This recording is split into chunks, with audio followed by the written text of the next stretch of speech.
Первая половина повестки дня очередного заседания Кабинета министров – отчеты о выполнении бюджетов за 2025 год. Первым о выполнении республиканского бюджета отчитался министр финансов Саид Губас. Доходы в 2025 году превысили плановые показатели, что позволило государству не только выполнять международные обязательства по кредитам, но и масштабно нарастить социальные расходы.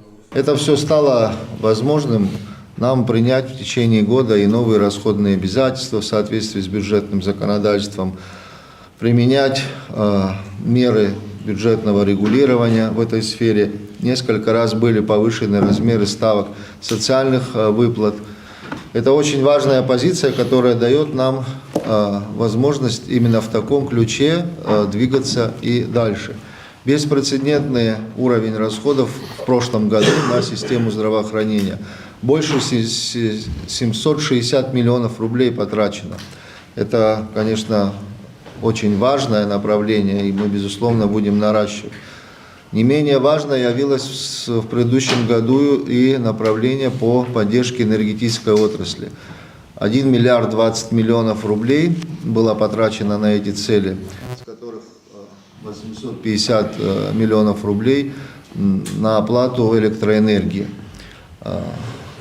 приобретаемой в Российской Федерации, и 190 миллионов рублей в качестве авансового платежа на приобретение приборов учета. Кабинет министров утвердил отчеты об исполнении бюджетов 6 внебюджетных фондов за прошлый год. Главный финансовый акцент сделан на социальной защите. Бюджет пенсионного фонда превысил 2 миллиарда рублей. Более полумиллиарда рублей совместно освоили фонды соцстрахования и репатриации. Средства пошли на оплату пособий и больничных, а также программы по поддержке соотечественников, вернувшихся в Абхазию. В сфере здравоохранения ключевые показатели продемонстрировали фонды обязательного медицинского страхования и инвалидов Отечественной войны народа Абхазии. Их общие расходы превысили 340 миллионов рублей. Средства пошли на закупку дорогостоящих лекарств для онкобольных, обеспечение рожениц и медицинскую поддержку ветеранов. На развитие инфраструктуры Дорожный фонд направил около 142 миллионов рублей. Эти деньги были вложены в реконструкцию трасс общего пользования и повышение безопасности на дорогах республики. По итогам года все 6 фондов сохранили положительный баланс на своих счетах. Министерство здравоохранения Абхазии разработает перечень платных медицинских услуг, а также гарантированный объем бесплатной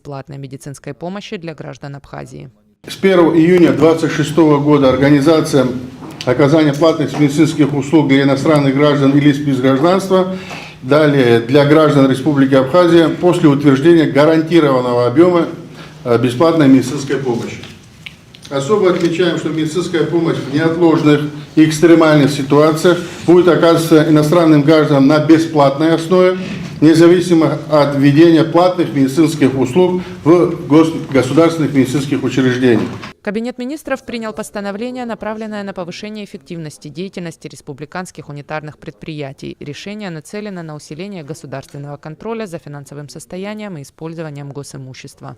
На текущий момент центральный орган государственного управления, который осуществляет права собственника в отношении закрепленного за рубом имущества, обязан на регулярной основе получать бухгалтерскую отчетность предприятия для того, чтобы отслеживать текущее состояние, оценивать достижение или недостижение плановых показателей по итогам календарного года. Но в то же время предлагаемый проект включает в себя ряд форм отчетности, которые позволяют отслеживать достижение или недостижение этих показателей на ежеквартальной основе, уже более наглядно определять сведения о текущем состоянии, в том числе и по наличию и выбытию объектов основных средств, по суммам налоговых платежей различного рода, которые за тот или иной период времени были оплачены в республиканские местные бюджеты, что повышает степень контроля государственного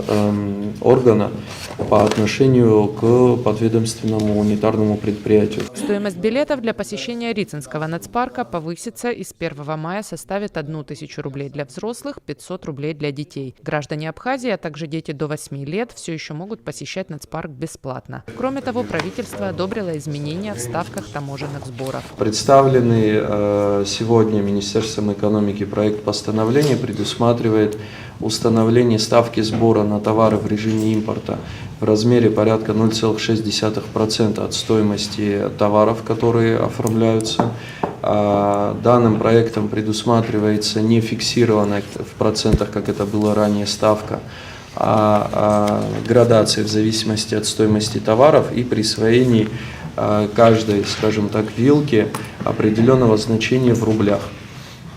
То есть в данном случае не в чистом виде 0,6, а имеет место небольшое колебание. 60 гектар цитрусовых насаждений в поселке Псырцха Гудаутского района списали ввиду изреженности на 70-80%. Вместе с тем министр сельского хозяйства Беслан Джопу попросил коллег зафиксировать бессрочный запрет на перевод данных плантаций в другую категорию или изменение выращиваемой культуры, с тем, чтобы обязать арендаторов восстановить именно мандариновые плантации. Мы, не имея возможности изучения глубокого анализа, как это делалось в советское время, просто иногда визуально изучаем, где раньше росли мандарины, там мы стараемся людям помочь закладывать мандарины, где раньше была другая культура, таким образом, потому что изучение микроклимата очень сложно. И вот такие уже подготовленные почвы, если его переведут в другую категорию, или они окажутся даже под другими культурами, которые не требуют таких, скажем, изучения, было бы нерационально, экономически неправильно. Вот с учетом таких вот возможностей, если это возможно добавить пункт, который не позволит изменить категорию или в других целях, я бы вот предложил этот проект. А сами они плантации, я вам скажу, не для, может, телевидения или что-то, хотя мы это все знаем, они доведены до такого состояния. Просто это не уходит. Вот, например, фирма «София» в Корчагском районе 50-х годов плантации восстанавливает. Она из леса, вот из каких-то колючих зарослей вытаскивает прекрасные корни мандарина. Они даже не подлежат омолаживанию, они просто прекрасно плодоносят. И вот восстановление идет. А тут приходится нам списывать из-за того, что кто-то довел до этого состояния. В Абхазии попробуют восстановить популяцию горного зубра. Это близкий родственник кавказского зубра, коренной популяции, жившей в горах Кавказа на протяжении тысяч лет и полностью истребленной в 1927 году. Единственного выжившего самца тогда скрестили с беловежским зубром, и так появился горный зубр, внешне и повадками максимально похожий на вымершего собрата. Сородичи горного зубра некогда обитали в республике Абхазия.